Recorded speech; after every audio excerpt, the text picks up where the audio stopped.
the Blade MCU movie. So we're going to be going through a Variety article, kind of just hitting off the points, but talking about it with our own kind of take on it. So a timeline. It's been 5 years since Blade has been announced. With you go ahead and hit the name for me, Trent. I've already At San Diego Comic-Con, Hall H.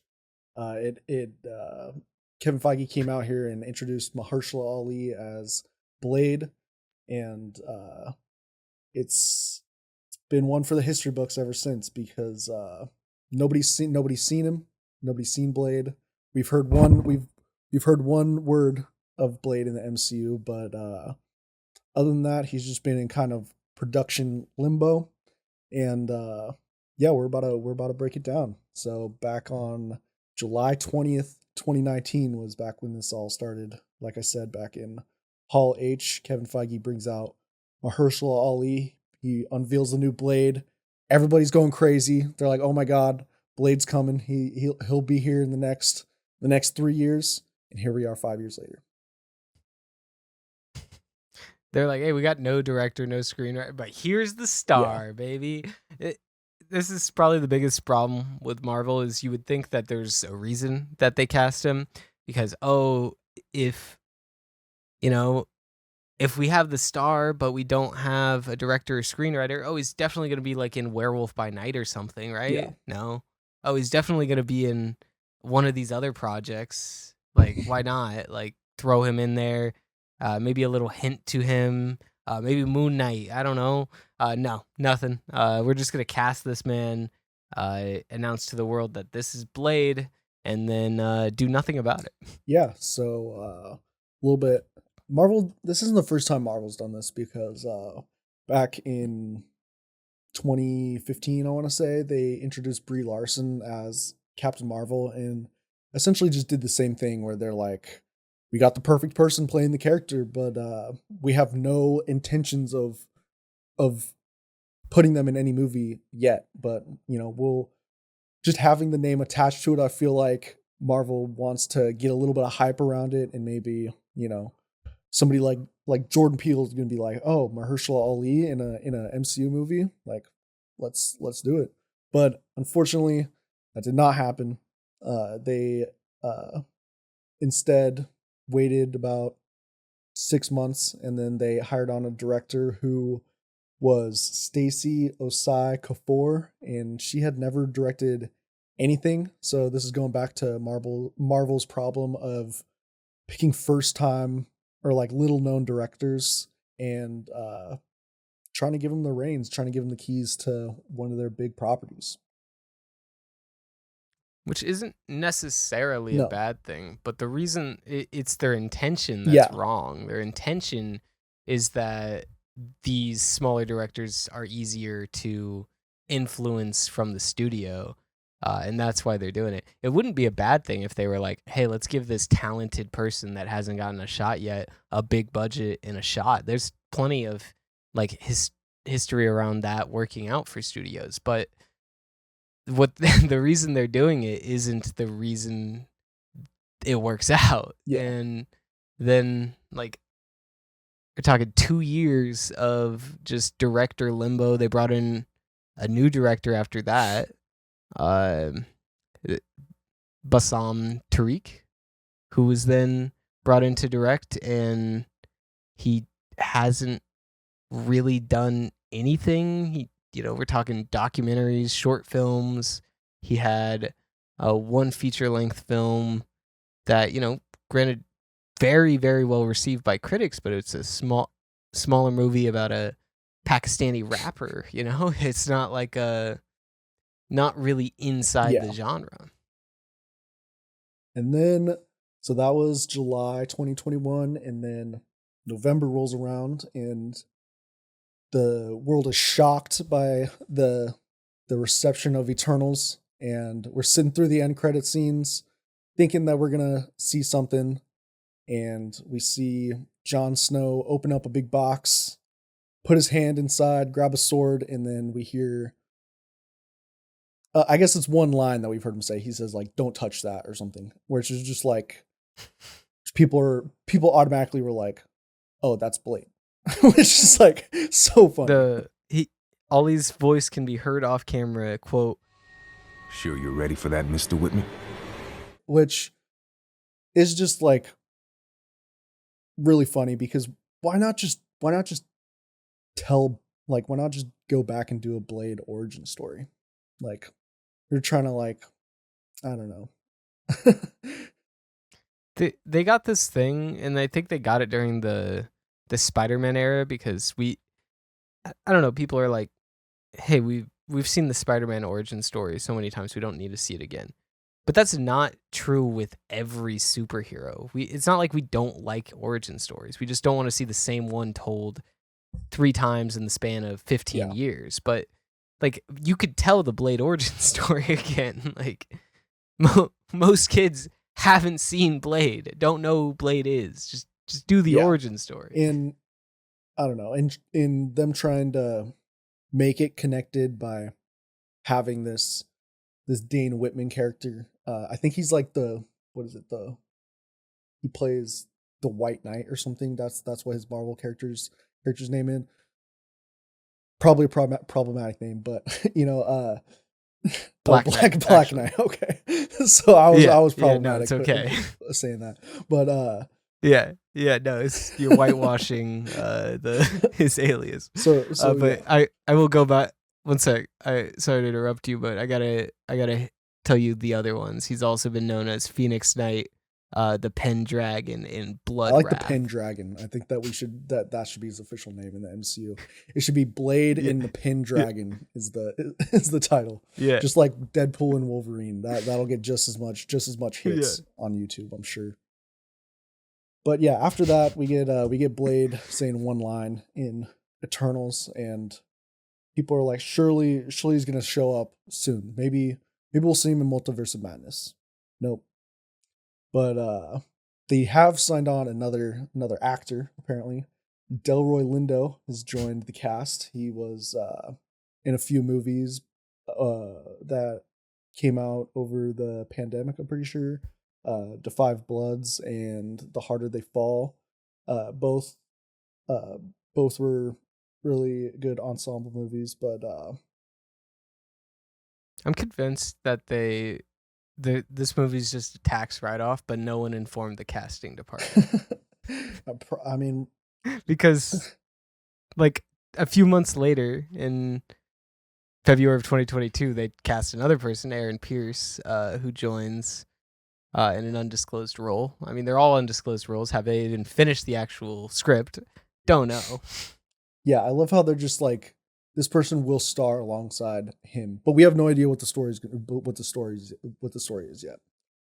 So, but good news, there's an official release date. Yeah, Trent. So there was an official release date of November 3rd, 2023. So we would have been talking about this around the start of the podcast, back around episode 5 of the podcast, but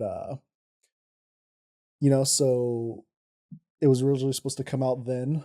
I think that they were probably planning on having something ready to go for Comic-Con. I think they didn't even release. I don't even think they delayed it until that year. Yeah, I was just looking at this timeline. It didn't get delayed until October of 2022. And the director exited in September of 2020, like the end of September, meaning when the director exited, there was only 12 months, like 13 months until the movie was supposed to come out. Hadn't started filming yet. The director had exited, and it took them like they took them a good bit to actually push it back to 2024, in which they moved it to September 6th of 2024. Yeah.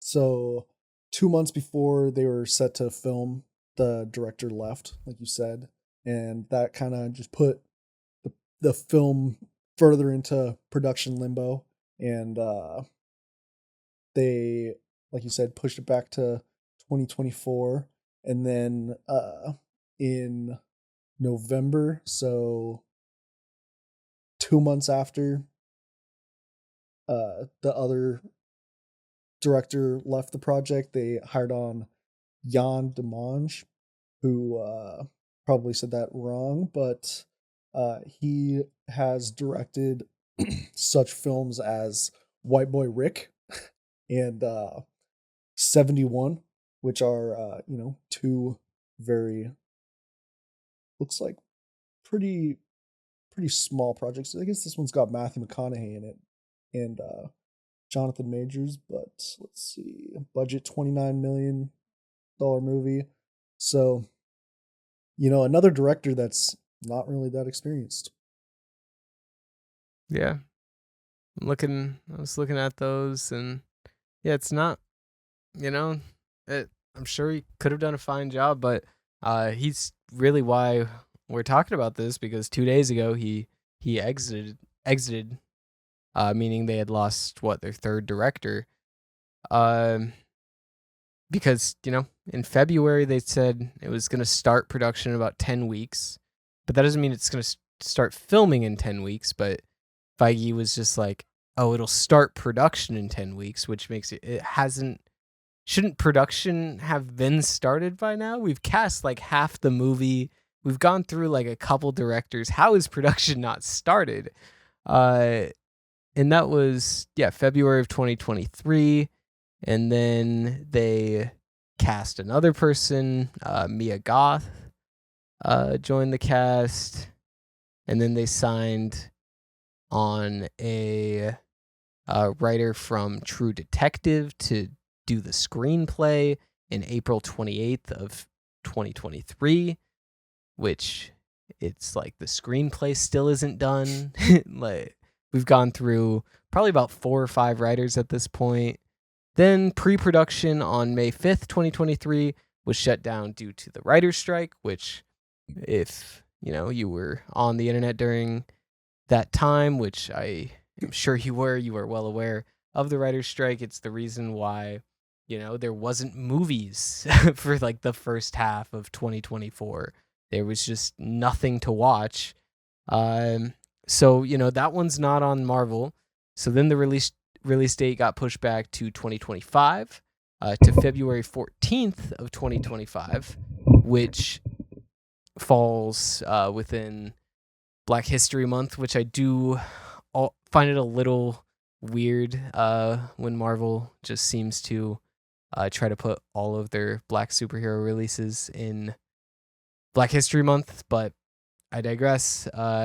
It's fine for Black Panther. It's a little strange for Blade, but hey, who cares? It's just a month. Anyways, Michael Green then joined as screenwriter. I don't know if this was to replace the screenwriter, but apparently Ali was dissatisfied with the earlier drafts, so it was the guy that wrote Logan. So there was finally a bit of credentials behind some of the staff here for the kind of fourth rendition of the screenplay. And then it got pushed back again to November 7th of 2025, so out of that slot. And then Ali kind of spoke on it. He constantly is speaking on it because his name is so attached to this project, because no other name is attached to this project. He's the only consistent name. And this was in December 6th of 2023, where he says he was sincerely encouraged by the progress they were making on the film. And then Aaron Pierce, who was cast way earlier in the process, which makes you wonder why they cast so early in the process, said he was no longer in Blade.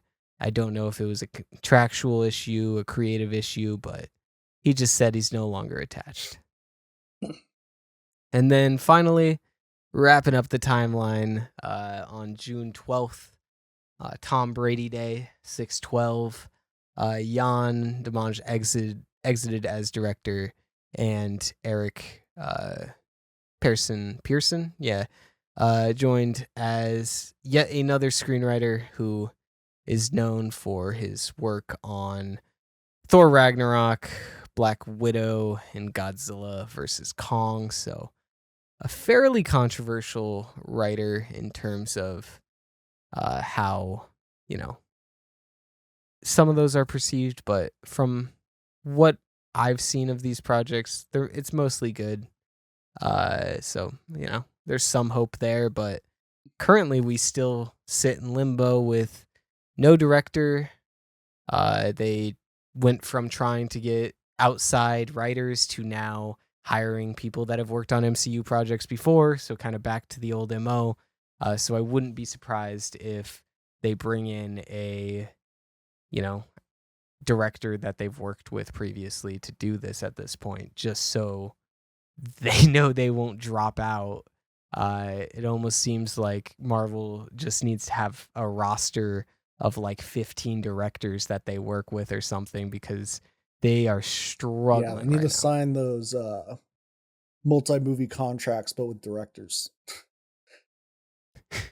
That would be unprecedented, but at this point, it needs to happen. Like, all right, you're gonna make this Captain America movie, then you're gonna go over here and make this, this Ironheart series, and then you're gonna go over here and you're gonna write Blade.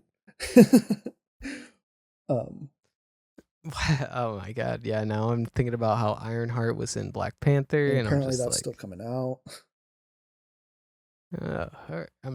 Apparently, but it just seems like Marvel, they just go for vibes.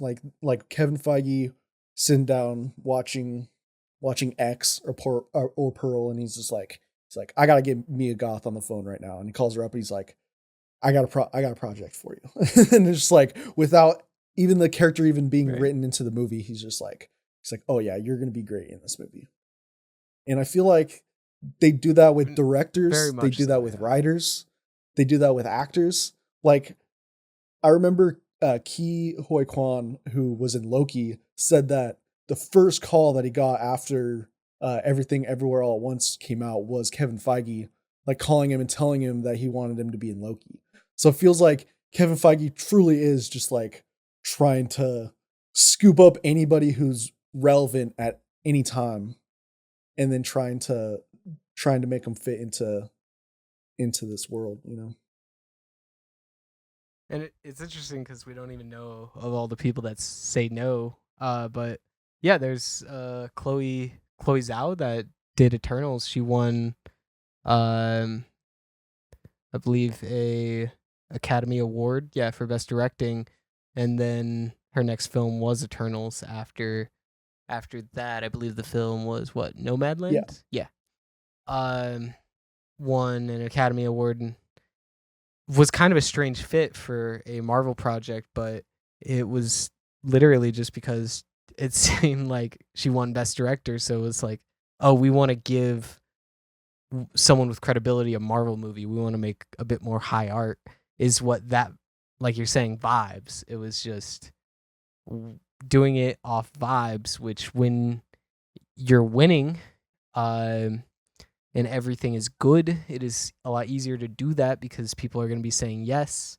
But now it makes it a lot harder when you're sitting where they are now, and there's kind of a perception around Marvel that it's a sinking ship. So how do you right that ship? I don't know what the answer is. I assume there's people smarter than me, getting paid a lot more than me to try to figure this out, but they got to figure something out. Do something. They just need to get Blade off the ground. Just have Mahershala Ali direct it. I'm sure that he'll be a better option than any of the other candidates that they've got so far, because he's probably had time to read every single comic that Blade's ever been in to to truly understand the role. And he thought that he'd only have Blade time for 5 years. The first 100 issues, but the time came, and then he reached 100 issues. Director got fired. He's like, all right, let's just read 100 more, and that just kept going on. And I think at this point he's ran out of Blade comics. So He's probably knows Blade more than anybody. Maybe consult Wesley Snipes if if he seems up for it. He's probably not, but yeah, just figure it out. Figure it out. He is Blade at this point, which is so strange for someone that has never actually appeared as Blade. But he is. I kind of like the idea of just letting him be the director. If it's terrible, it's terrible. But like, he apparently wasn't satisfied with some of the script choices, and that's why you brought in a new screenwriter. If you're already doing all this to appease him, just let him cook. Who cares at this point? If it's a terrible movie, it's at least a movie that came out. You've already sunk probably a good $100 million into this, just knowing how like budgeting goes and such. Like, it's just already, you could get the tax write-off, but just let it happen. Let it happen. Make the Kevin movie. Feige just stand up and direct it himself if he really knows what he wants, you know. Kevin Feige's directorial debut. Blade, that'd be crazy. That'd be so funny. Like movie side of the internet would go ballistic. It would be a cultural event right there, for sure. But I think that's all we have so far. So we're gonna have to just pay attention, see what's going on, and see if there's anything in sight. Ali did. His attorney addressed the situation, saying that deal was in 2019, and they still haven't shot it, which is pretty much the craziest thing in my professional experience. I wonder if it says in the contract like this movie will be done by. It's probably like they probably give years like 2030 because they don't even know like. Right, there's no actual like deadline for this contract. Ali's just like stuck into this. He cannot not be Blade until the movie is made. So he forever just has to hope that they make this movie, because I guess he's still under contract. I don't know what this contract looks like at this point, but he's still on it.